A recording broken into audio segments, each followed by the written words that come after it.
કેશોદના બામણાસા ઘેડ ગામે ઓઝત નદી કાંઠે રહેતા ખેડૂતોએ ગત ચોમાસામાં તૂટી ગયેલા પાડા રિપેર કરવા માંગ સાથે અર્ધનગ્ન હાલતમાં વિરોધ પ્રદર્શન કર્યું હતું। ખેડૂતોએ ચોમાસું નજીક આવતું હોય જો તૂટેલા પાડા રિપેર કરવામાં નહીં આવે તો નદીના ધસમસતા પાણી ખેતરોમાં વહેતા ખેતરોનું ધોવાણ થશે અને ચોમાસું પાક નિષ્ફળ જતા મોટો આર્થિક ફટકો પડશે તેવી ચિંતા વ્યક્ત કરી હતી। અને ખેડૂતોએ અર્ધનગ્ન હાલતમાં ઓઝત નદીના પાડા ઉપર ઊભા રહીને પાડા બાંધો વહેલા બાંધો જેવા સૂત્રોચ્ચાર પણ કર્યા હતા। ખેડૂતોનું કહેવું છે કે ગત ચોમાસાની શરૂઆતમાં ઓઝત નદીના પાડા તૂટી ગયા હતા, આથી તેમનો ચોમાસું પાક નિષ્ફળ ગયો હતો। પાડો રિપેર કરવા શિયાળો અને ઉનાળો એમ 2 મહિનાનો સમયગાળો હોય છે, જેમાં શિયાળો જતો રહ્યો, હવે ચોમાસાની ઋતુને માત્ર 2 મહિના બાકી છે। હજુ પણ જો તંત્ર આજકાલ કરશે તો ચોમાસાને આવતા વાર નહીં લાગે અને જો પાડા તૂટેલી હાલતમાં જ રહેશે તો ચોમાસા દરમિયાન ખેડૂતો તેનો પાક નહીં લઈ શકે। હું જગદીશ નંદાણીયા બામણાસા ઘેડ ગામનો રહેવાસી છું અને ઓઝત નદી કાંઠા વિસ્તારમાં મારી જમીન આવેલી છે। મારી બાજુમાં જ વિરમભાઈ લખણભાઈ બોરખતરિયા નદીને કાંઠે જ જેમની જમીન છે અને ચોમાસાનું વરસાદને હિસાબે ઓઝત નદીમાં પાણી આવતા આ પારો તૂટેલો છે અને હજારો વીઘા જમીનનું અહીં ધોવાણ થયેલું છે।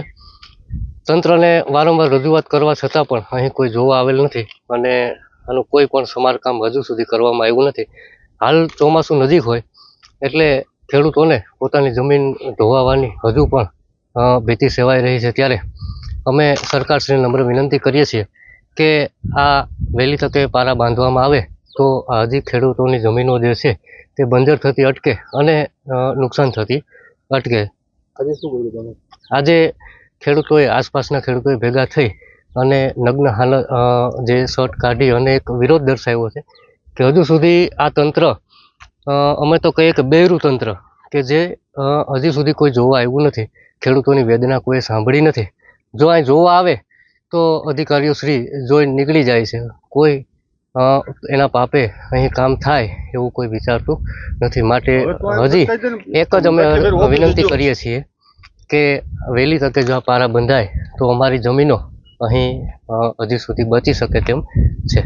ઓઝત નદીનો પાડો તૂટ્યાને 8 મહિના થવા છતાં તંત્ર ફરક્યું ન હોય ઓઝત નદી કાંઠા વિસ્તારના ખેડૂતોનું અર્ધનગ્ન હાલતમાં સૂત્રોચ્ચાર સાથે વિરોધ પ્રદર્શન કર્યું, જેમાં ખેડૂતો સરકાર દ્વારા ઓઝત નદી ઊંડી પહોળી કરવા જાહેરાત કરાય છે તેનો ઘણો સમય લાગશે, પરંતુ જે નદીના તૂટેલા પાડા રિપેર કરવા કામગીરી કરવાની છે તે હજુ સુધી કરવામાં આવી ન હોય, ચોમાસું નજીક હોય જો તૂટેલા નદીના પાડા રિપેર કરવામાં નહીં આવે તો ફરી ખેતીની જમીન પર પાણી ફરી વળતા હજારો વીઘામાં ખેડૂતોના પાકને મોટું નુકસાન થશે।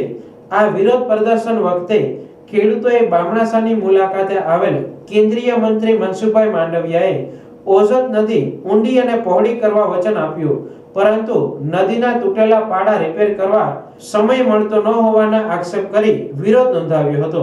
હું કરશન સોલંકી, ખેડૂત પુત્ર, બામણાસા ઘેડ।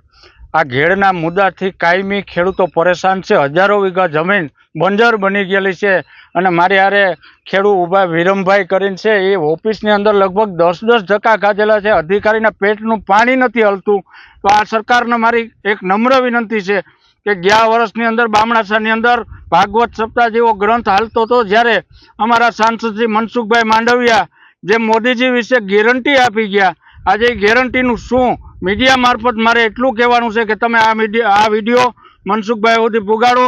આજે આ ખેડૂતને અર્ધનગ્ન હાલતમાં વિરોધ કરવો પડે અને ભવિષ્યની અંદર જો આનું તાત્કાલિક સમારકામ નહીં થાય તો આ ખેડૂતોને આંદોલન કરવું પડશે, તો પણ તૈયારીમાં છે।